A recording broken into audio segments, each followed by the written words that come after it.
راہب ابو حیرہ نے یہ منظر صاف دیکھا تھا۔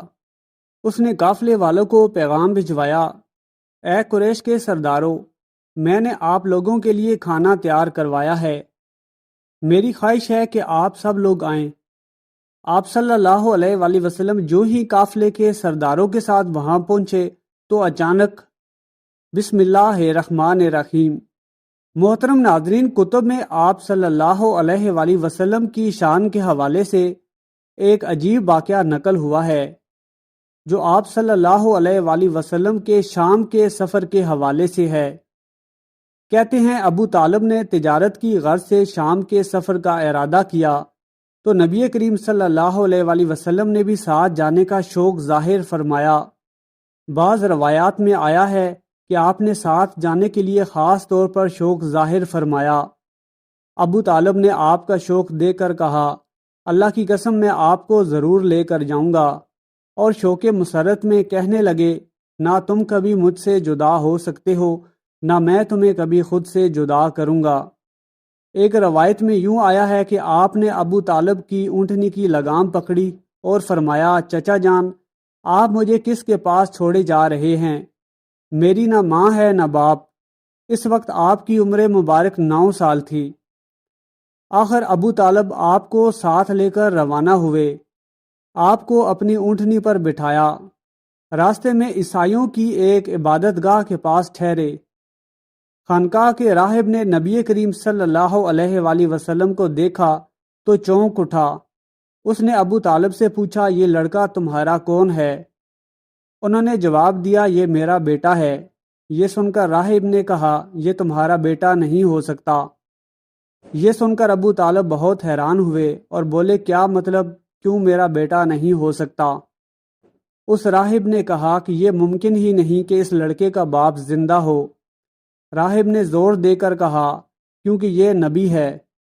مطلب یہ تھا کہ ان میں جو نشانیاں ہیں وہ دنیا کے آخر نبی کی ہیں، اور ان کی ایک علامت یہ ہے کہ وہ یتیم ہوں گے۔ ان کے باپ کا انتقال اسی زمانے میں ہو جائے گا جب کہ وہ ابھی پیدا ہونے والے ہوں گے۔ اس لڑکے میں آنے والے نبی کی تمام علامات موجود ہیں۔ اس کی ایک نشانی یہ ہے کہ بچپن میں ان کی والدہ کا انتقال بھی ہو جائے گا۔ ابو طالب نے اس راہب عالم سے پوچھا، نبی کیا ہوتا ہے؟ راہب نے کہا، نبی وہ ہوتا ہے جس کے پاس آسمان سے خبریں آتی ہیں اور وہ پھر زمین والوں کو ان کی اطلاع دیتا ہے۔ تم یہودیوں سے اس لڑکے کی حفاظت کرنا۔ کہتے ہیں کہ اس کے بعد ابو طالب وہاں سے آگے روانہ ہوئے۔ راستے میں ایک اور راہب عالم کے پاس ٹھہرے۔ یہ بھی ایک خانقاہ کا عابد اور راہب تھا۔ اس راہب کی جب نبی کریم صلی اللہ علیہ وآلہ وسلم پر نظر پڑی تو اس نے بھی یہی پوچھا، یہ لڑکا تمہارا کیا لگتا ہے؟ ابو طالب نے وہی جواب دیا۔ راہب نے کہا، یہ تمہارا بیٹا نہیں ہو سکتا، اس کا باپ زندہ ہو ہی نہیں سکتا۔ ابو طالب نے پوچھا، وہ کیوں؟ راہب نے کہا، اس کا چہرہ نبی کا ہے، اس کی آنکھیں ایک نبی کی ہیں، یعنی اس نبی جیسی جو آخری امت کے لیے آنے والے ہیں۔ ان کی علامات پرانی آسمانی کتابوں میں موجود ہیں۔ یہ قافلہ یہاں سے بھی روانہ ہو کر بصرہ پہنچا۔ یہاں ابو حیرہ نام کا ایک راہب اپنی خانقاہ میں رہتا تھا۔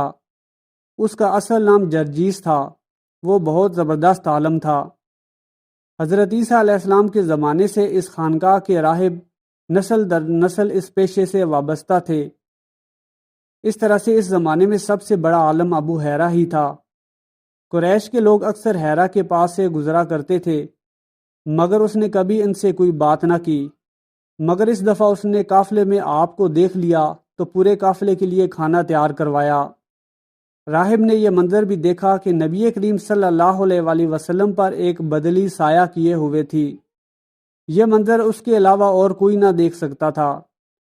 جب یہ قافلہ ایک درخت کے نیچے آ کر ٹھہرا تو اس نے بدلی کی طرف دیکھا۔ وہ اب اس درخت پر سایہ ڈال رہی تھی اور اس درخت کی شاخیں اس طرف جھک گئی تھیں جدھر نبی کریم صلی اللہ علیہ وآلہ وسلم موجود تھے۔ اس نے دیکھا بہت ساری شاخوں نے آپ کے اوپر جھمگٹا کر لیا تھا۔ اصل میں ہوا یہ تھا کہ جب نبی کریم صلی اللہ علیہ وآلہ وسلم اس درخت کے پاس پہنچے تو قافلے کے لوگ پہلے ہی سایہ دار جگہ پر قبضہ کر چکے تھے۔ چنانچہ جب آپ دھوپ میں بیٹھے تو شاخوں نے اپنا رخ تبدیل کر لیا اور آپ کے اوپر جمع ہو گئیں۔ اس طرح آپ مکمل طور پر سائے میں ہو گئے۔ راہب ابو حیرہ نے یہ منظر صاف دیکھا تھا۔ آپ کی یہ نشانی دیکھ کر اس نے قافلے والوں کو پیغام بھجوایا، اے قریش کے سرداروں، میں نے آپ لوگوں کے لیے کھانا تیار کروایا ہے۔ میری خواہش ہے کہ آپ لوگ کھانا کھانے آئیں، یعنی بچے، بوڑھے اور غلام سب آئیں۔ راہب ابو حیرہ کا یہ پیغام سن کر قافلے میں سے ایک نے کہا، اے ابو حیرہ، آج آپ نیا کام کر رہے ہیں۔ ہم نے تو اکثر اس راستے سے گزرتے ہیں، آپ نے کبھی دعوت کا انتظام نہیں کیا، پھر آج کیا بات ہے؟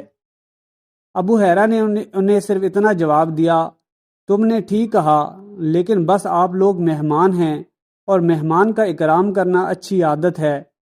اس طرح تمام لوگ ابو حیرہ کے پاس پہنچ گئے، لیکن اللہ کے رسول ان کے ساتھ نہیں تھے۔ انہیں پڑاؤ ہوئی میں چھوڑ دیا گیا تھا۔ آپ کو قافلے کے ساتھ اس لیے نہیں لے جایا گیا تھا کہ آپ کم عمر تھے۔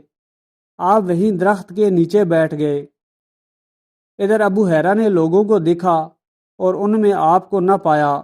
اس نے ایک عجیب منظر دیکھا کہ وہ بدلی وہیں پڑاؤ کے مقام پر ہی رک گئی تھی۔ اس کا صاف مطلب تھا کہ بدلی وہیں ہے جہاں اللہ کے رسول ہیں۔ تب اس نے کہا، اے قریش کے لوگوں، میری دعوت میں آپ میں سے کوئی بھی پیچھے نہیں رہنا چاہیے۔ اس پر کچھ نے کہا، اے ابو حیرہ، جن لوگوں کو آپ کی اس دعوت میں لانا ضروری تھا ان میں سے تو کوئی رہا نہیں۔ ہاں، ایک لڑکا رہ گیا ہے جو سب سے کم عمر ہے۔ وہ بولا، پھر مہربانی فرما کر اسے بھی بلا لیں۔ یہ کس قدر بری بات ہے کہ آپ سب آئیں اور آپ میں سے ایک رہ جائے، اور میں نے اسے آپ لوگوں کے ساتھ دیکھا تھا۔ تب ایک شخص گیا اور آپ کو ساتھ لے کر ابو حیرہ کی طرف روانہ ہوا۔ اس وقت وہ بدلی آپ کے ساتھ ساتھ چلی اور تمام راستے اس نے آپ صلی اللہ علیہ وسلم پر سایہ کیے رکھا۔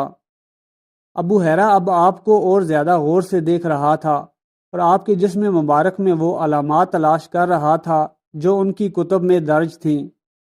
جب لوگ کھانا کھانے کے بعد ادھر ادھر ہو گئے تب وہ آپ کے پاس آیا اور بولا، بت لات کے نام پر آپ سے چند باتیں پوچھنا چاہتا ہوں، جو میں پوچھوں آپ مجھے بتائیں۔ آپ نے فرمایا، منات کے نام پر مجھ سے کچھ نہ پوچھو، اللہ کی قسم مجھے سب سے زیادہ نفرت انہی سے ہے۔ ابو حیرہ بولا، اچھا تو پھر اللہ کے نام پر بتائیں جو میں پوچھنا چاہتا ہوں۔ تو آپ نے فرمایا، پوچھو، کیا پوچھنا ہے؟ اس نے بہت سے سوالات کیے، آپ کی عادات کے بارے میں پوچھا۔ اس کے بعد اس نے آپ کی کمر پر سے کپڑا ہٹا کر مہر نبوت کو دیکھا، ویسے ہی تھی جیسے اس نے اپنی کتابوں میں پڑھا تھا۔ اس نے فوراً مہر نبوت کی جگہ کو بوسہ دیا۔ قریش کے لوگ سب دیکھ رہے تھے اور حیران ہو رہے تھے۔ آخر لوگ کہے بغیر نہ رہ سکے، یہ راہب حضرت محمد صلی اللہ علیہ وآلہ وسلم سے بہت دلچسپی لے رہا تھا، شاید اس کے نزدیک ان کا مرتبہ بہت بلند ہے۔ ادھر نبی کریم صلی اللہ علیہ وآلہ وسلم سے بات چیت کے بعد ابو حیرہ ابو طالب کے پاس آیا اور بولا، یہ لڑکا تمہارا کیا لگتا ہے؟ ابو طالب نے کہا، یہ میرا بیٹا ہے۔ اس نے کہا، نہیں، یہ تمہارا بیٹا نہیں ہو سکتا، یہ نہیں ہو سکتا کہ اس کا باپ زندہ ہو۔ ابو طالب کو یہ بات سن کر حیرت ہوئی۔ پھر انہوں نے کہا، دراصل یہ میرے بھائی کا بیٹا ہے، ان کا باپ کہاں ہے؟ وہ فوت ہو چکا ہے، ان کا انتقال اس وقت ہو گیا تھا جب یہ ابھی پیدا نہیں ہوئے تھے۔ یہ سن کر ابو حیرہ بول اٹھا، ہاں یہ بات صحیح ہے، اور ان کی والدہ کا کیا ہوا؟ ان کا بھی تھوڑا عرصہ پہلے انتقال ہوا ہے۔ یہ سنتے ہی ابو حیرہ نے کہا، بالکل ٹھیک کہا، اب تم یوں کرو کہ اپنے بھتیجے کو وطن واپس لے جاؤ، یہودیوں سے ان کی پوری طرح حفاظت کرنا۔ اگر انہوں نے انہیں دیکھ لیا اور ان میں وہ نشانیاں دیکھ لی جو میں نے دیکھی ہیں تو وہ انہیں قتل کرنے کی کوشش کریں گے۔ تمہارا یہ بھتیجا نبی ہے، اس کی بہت شان ہے، ان کے بارے میں ہم نے اپنے باپ دادا سے بہت کچھ سن رکھا ہے۔ میں نے یہ نصیحت کر کے اپنا فرض پورا کر دیا اور انہیں واپس لے جانا تمہاری ذمہ داری ہے۔ کہتے ہیں ابو طالب ابو حیرہ کی باتیں سن کر خوفزدہ ہو گئے۔ اور آپ صلی اللہ علیہ وسلم کو لے کر مکہ واپس آ گئے۔ امید ہے آپ کو یہ ایمان افروز واقعہ بہت پسند آیا ہوگا۔ اس طرح کے مزید اسلامی واقعات سننے کے لیے ہمارے چینل کو سبسکرائب کرنا مت بھولیے گا، اور کمنٹ سیکشن میں اللہ تعالیٰ کا پیارا نام الرحمن ضرور ٹائپ کریں۔